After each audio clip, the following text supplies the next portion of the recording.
Welcome to Outrage Overload, a science podcast about outrage and lowering the temperature. This is episode 24.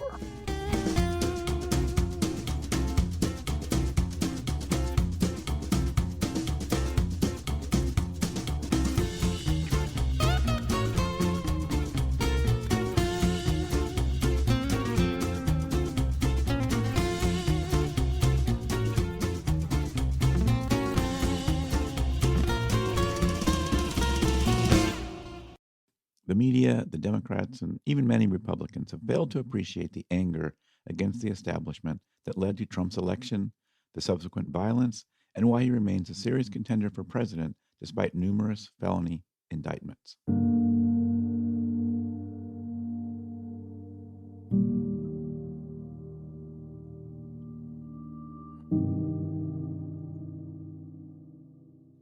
I'm not suggesting that we appease those that stormed the Capitol, but neither can we dismiss millions of Americans as racist and ignorant. Some of them are our neighbors, friends, and family members. While these disaffected voters are probably the least represented in mainstream media, which itself is part of their grievance, they are not the only ones hurting. Americans across the political spectrum are hurting and outraged about issues like women's health, climate change, racial justice, and perceived attacks on democracy. Right, so everybody's aggrieved. Everybody's got a rational reason for why they should keep going, and that doesn't just go away. We cannot afford to make the same mistakes of 2016 again and again. We need to acknowledge that people are hurting, and we need to find ways to address their concerns. We cannot keep telling people everything is fine when their experience tells them otherwise. We need to face the reality of our situation, and we need to find a way to move forward together. And that's what we're going to talk about on this episode of the Outrage Overload podcast. I'm your host, David Beckemeyer, and our guest for this episode is psychotherapist and author Phyllis Levitt. I think we have to be able to ask for help. The escalation in mass murders and racial discrimination and the poverty level, the gap between the rich and the poor, there are so many things that are saying we need help.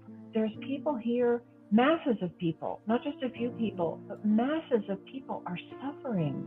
And suffering people, when they don't get attention, healthy attention, caring attention, when they don't get heard, when they get shamed more, tend to act out or act in. It's like a child. If a child is screaming in pain because they cut their knee and nobody comes to help them, the anger and the fear and the pain inside is probably going to cause them to either self-harm or become outwardly in some way harmful to others or in some way dysfunctional, because our pain has to go somewhere. So I think we have to look at the big picture of what's impacting a lot of people, and as a country even say, we need help. We need help.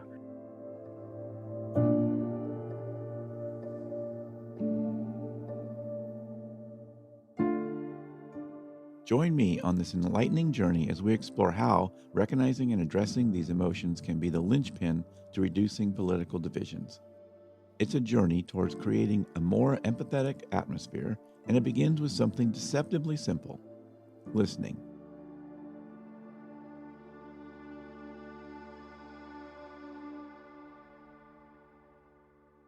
Yeah, so thanks for coming on the show, Phyllis. I really appreciate you making the time. Yeah, and I really appreciate you inviting me. So thank you so much. Yeah, so we've talked a little bit about sort of the podcast and what we're doing here, and you've talked a bit about some of the same issues with polarization and some of these other things. And a theme I often hear is kind of like, we're it's almost like the country is in a toxic marriage kind of thing. It's like we're definitely, this animosity has gotten so high, and we're just ready to fight all the time. In that lens, can you tell us a little bit about what you've discovered? Yeah, I mean, I think one of the things I would start by saying is that psychotherapy and psychology actually are nonpartisan. It may not appear that way, but they are. But but it is. And in that sense, it's a really wonderful bridge. It can provide a really wonderful bridge between opposing views if we allow ourselves to, use the gifts of psychotherapy. But that being said, what I would say is that people come to therapy to get out of the wars that they're in, whether it's a war with themselves or their partner or their children or their employer or something in their environment. We come to therapy to alleviate the pain and the stress of animosity, hostility, broken connection, lack of belonging, lack of love. Those are the reasons why people come to therapy. And so the gifts of therapy are really on an individual level that we help people find better ways to communicate and to relate and to alleviate that pain. And as you're saying, what we see in our country is so much divisiveness and so much animosity and so much of a willingness and almost desire to fight, that the tools that I have found and the experience that I've had as a psychotherapist, if we could understand that we could actually bring those to ourselves as a country, we could begin to heal some of these divides. My understanding from all the work that I've done is that we're actually all affected by it, and certainly some people more than others. Right. And something kind of I thought about there while you were speaking about that is that, with some of the experts I've spoken with, that there's this, in terms of us sort of wanting to fix it, there's kind of this short term, high, and basically we're kind of addicted to it, of kind of winning arguments and showing the other side they're wrong and showing our friends the other side are wrong and all this.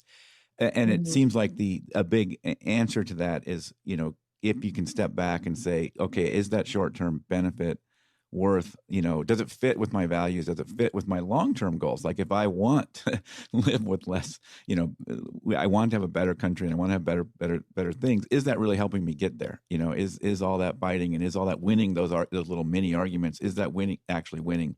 And, aligning it with our big picture goals and things like that. And how, you have any idea, any ways that can help us do that? Like help us step back and realize that short-term benefit that feels so good is not actually helping us in the longer term. Yeah, I mean, part of that is the addiction to power and control, and it is very addictive, as we see playing out, in the microcosm and definitely on the macrocosm and in the world, on the world stage. And addiction, if we just take the term addiction, we know that addiction leads to pain, violence, despair, death, disconnection from others, dysfunctional behavior. And that's actually what we see. But the thing that I want to say in response to what you're saying is that one of the reasons why the way I'm presenting a lot of the material in my book is that a lot of what we're suffering from is presented to us as ideological differences. And my point of view, and I'm not alone in this, is that it's really a mental health issue that we're suffering from. Because in our families, if someone, threatens to kill us or attacks us sexually or steals from us, we know they're disturbed. And we don't want that in our own lives. I have never met one person in all my years as a therapist and just as a person in the world, I have never met one person who wants more violence and hatred in their life. We all want the same things. We want love, we want connection, we want safety, we want a sense of meaning and purpose, we want a sense of belonging, we want to feel that others are cooperating with us. And I would say it this way, because it's really one of the hallmarks of the best therapy, is that we settle our conflicts without violence, without verbal violence, without sexual violence, without physical violence, without economic violence, without violence. And so the disconnect between what we all want in our own lives and what we allow on a national and international level is a sign of something wrong in our mental health. Yeah, and a challenge I think we have with that framework is that, there's sort of such a stigma about saying there's a mental health issue, or that something is a mental health issue. It's always like, well, no, the other person just isn't using the right kind of logic, and I'm using the right kind of logic, and they're not using the right kind of logic. And finding a way to get away from that mindset I think is a challenge. I don't know if you have any thoughts on how we might take some steps to get there.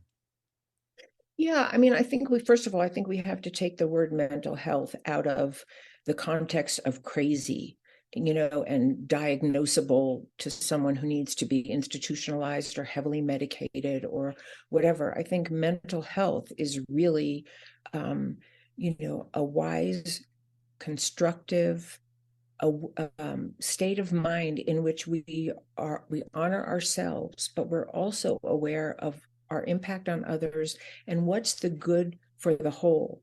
And that's what a healthy family, and again, we're all imperfect at this, because we're human, and I totally get that, and I totally embrace that. But a relatively healthy family is not invested in the good of only one person. It's invested in the welfare of the relationship between the partners, the welfare of the children, who they become in the world, providing. A healthy family doesn't starve one child and feed another. And in the family of America, we allow this. And so that's kind of the disconnect. And I think people need to be educated about what family dynamics are healthy and how they could be applied to our country that could make it safer actually for all of us. Interesting. So my listeners are tired of hearing me talk about it, but I do sort of these, what I call these man on the street interviews, where I talk to just regular people, and I kind of I try to have a very neutral kind of set questions I sort of go through that aren't, trying to be as nonpartisan as possible. And, and I talk to people across the spectrum. And one of the big takeaways I get from that, when I'm doing that, I do go into complete listen mode. Like, I don't try to push back or change their opinion or anything. I'm just trying to hear where they're coming from, kind of take a temperature on it. Right. And the big thing that I get from that is, or one of the big takeaways for me is, there's this, what I call sort of this worldview gap, that we don't realize how far apart we are sometimes on things, because we're sort of in our bubbles. Everybody else, we kind of walk into a room and say this thing that we think is kind of normal, but it actually is maybe more extreme than we think. And so if you walk in the wrong room and say that, other people are like, wow, this person is insane. Kind of your first reaction is, almost like a shock.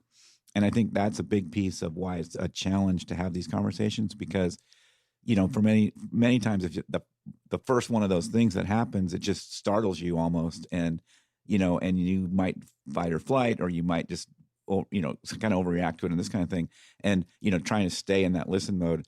And so, that's one thing that I think is a big challenge, is we all sort of see ourselves as kind of the center point, and everybody else is kind of wrong or extreme, but I'm kind of normal, no matter where a sort of the closest thing to an objective observer might put me. I kind of put myself in the middle. I'm the one in the middle. Everyone else is kind of crazy, right? And that's I think that's a big problem that you have to, and I've talked about it kind of like in the sense of inoculation, right? If you're going to go into a conversation, you have to be sort of prepared for that, and just realize that you are going to have to put a lot of energy in the listening side. And, and people always ask me, and I don't know, I'm not really an expert, but what from I've, sort of learned, I always tell people, well, the first thing to do is the first conversation, don't talk, or, don't try to change anybody's mind, at least. Just your first time, just figure out where they are. And then if you want to start saying, well, on these three things, I care enough, I want to push back, or whatever, then maybe you go have that pushback conversation. But it's like the first time, don't even try to push back. Like, just hear where they're at and spend some time just doing that. Right. And then I think there's a third alternative. I totally agree with you. I think the deep listening is the beginning. It's because there's no openness without some deep listening. But I think the third alternative is not pushback, but maybe inquiry. Like, right. How did you come to that? Who modeled that for you? What's your experience with that? Because in therapy, that's what we do. When someone comes in with a block or a stress, or they're isolated, or they're not able to thrive in their pursuits of their business or their art or whatever, we kind of go back We look, what were the formative influences? How did you come to the coping mechanisms that you're employing now? And if they're not working, what's fueling them that makes it hard for you to choose something else? I mean, there's 100 questions I could say right now. So we really dig deep with like empathic listening. It's not just listening to another point of view, but it's empathic listening to the roots of where another person comes from. And often, and again, this is sort of treads that fine line of saying psychotherapy is not partisan, because it's not, but it is committed to healthy, loving, connected, safe human relationship, because that's what people come to therapy for. And so we look at the roots of violence, not through a lens of judgment, but what was the conditioning that created this, and who was the person that sustained this, and what happened to that little person in you that got bullied or beaten or had role models of man and woman's relationships that were violent or abandoning or whatever. Yeah, and I'm glad you said that, because pushback was probably the wrong term, and that's really what you're talking about, is really more of what I meant, kind of like explore that area more. And because sometimes you can say, if they say something that's very against your values, let's say, and you're going to feel really bad if you don't at least tell them, well, I feel a little differently, but tell me more about how you feel or whatever. Then you may feel like you have to do that to at least let them know I have a different position on that. You're absolutely right. That's more about exploration, and that inquiry is really the next path to do. And that's hard. Very hard. Very hard, because we all have strong feelings about what we believe, but I think what you're talking about is like having your own personal integrity in the conversation, in a way that somehow you hope is still building a bridge to the other person. Mm-hmm, exactly. Yeah.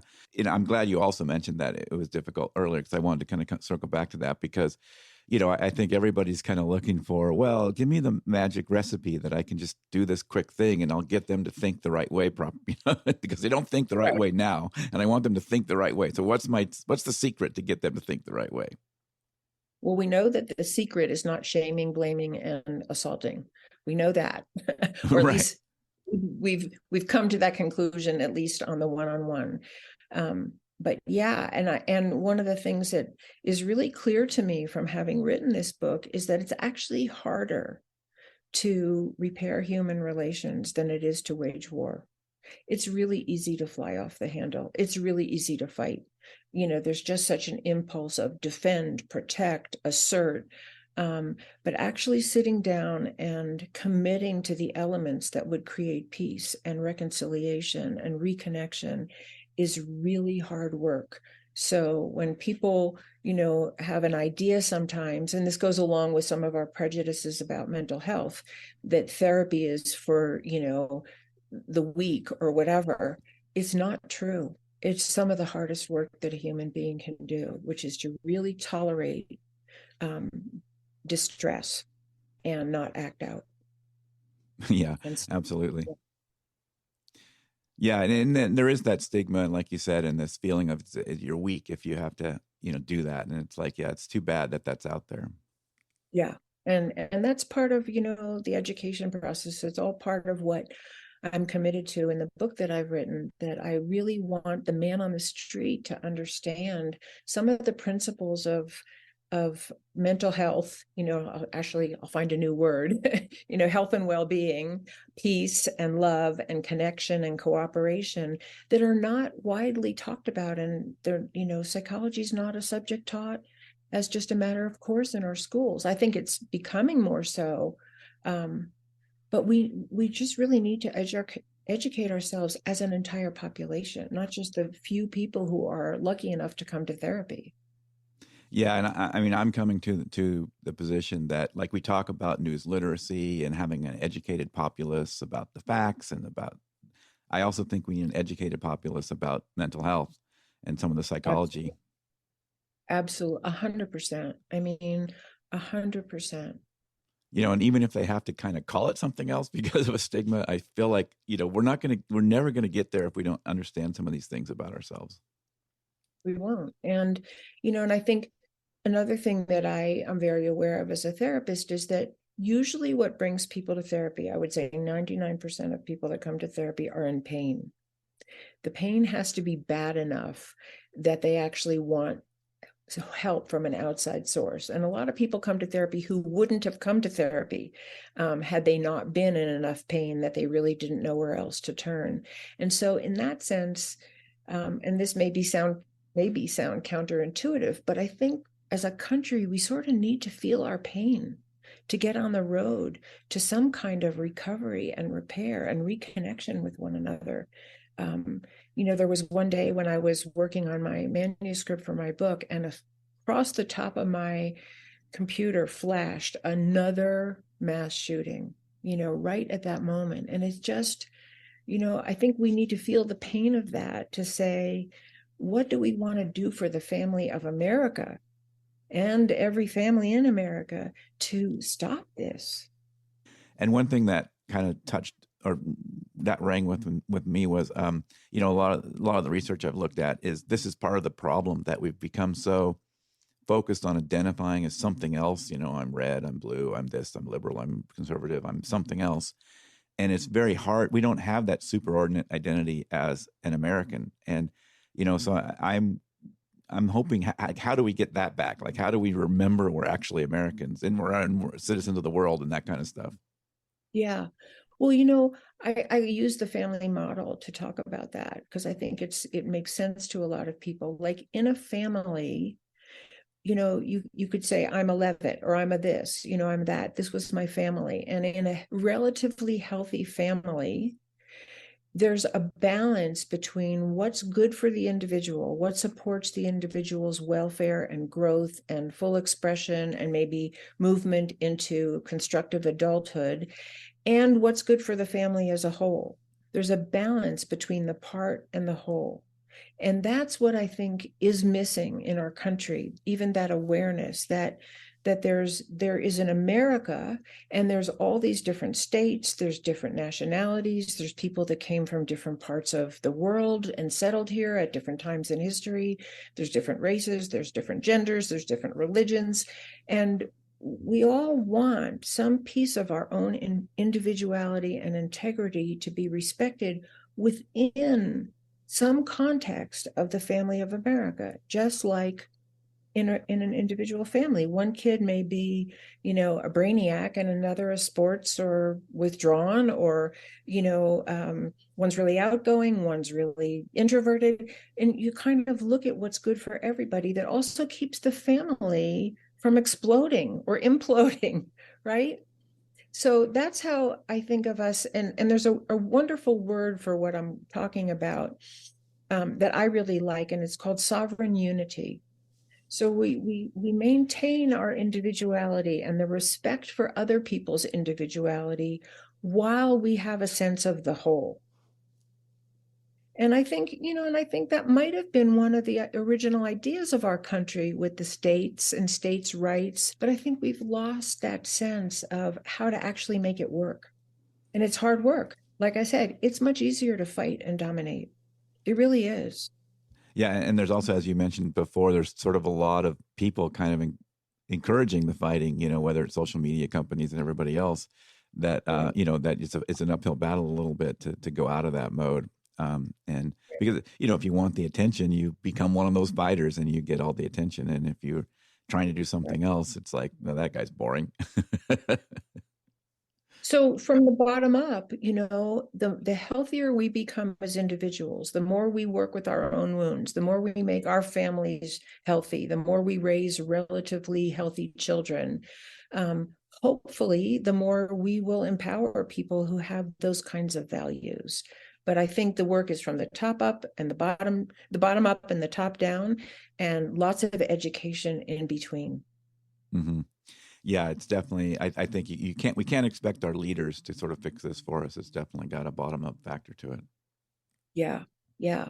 And part of what's alarming for me as a therapist, I always want to say there's two sides. There's a wonderful couples therapist named Terry Real, and often he'll begin his feedback to a couple by saying, there's bad news and there's good news. Which one do you want first? And usually people say they want the bad news first, right? So the bad news is that as a therapist of so many years, I cannot tell you the epidemic of abuse in individual families that I have heard. It is appalling what people have suffered. and still go on and try to raise their kids and go to work and pay their rent, and be constructive human beings. It's really epidemic in our country. The good news is we really do know so much in the field of psychology about how to break the cycle. And some of those elements we talked about making it safe for people to share their pain, helping people listen deeply and with empathy, taking personal responsibility for our part in whatever happened, moving toward making amends, making agreements that are, that bring people together, and reconnecting on an emotional level so that we reconnect to our care for one another, because that's the best prevention from any kind of abuse and violence. And so the good news is we really do know a lot about what we need to do if we could implement it on larger scales. Yeah, I love that. Okay, well, I really enjoyed this conversation. Again, thanks for coming on the show. Yeah, thank you for having me. So tell us one more time the name of the book. The book is America in Therapy, and I have a website, phyllislevitt.com. Mm-hmm. All right, thank you very much. Take care. Okay, thanks so much. I really appreciate it. Okay, bye. Bye-bye.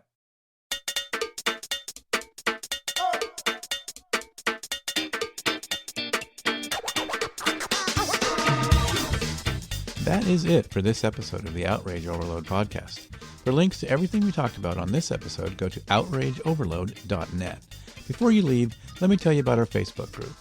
Join in to connect with like-minded listeners, discuss the show, and shape its future. Share your thoughts on outrages, give us feedback, suggest guests, and be part of a growing community. Visit outrageoverload.net/join.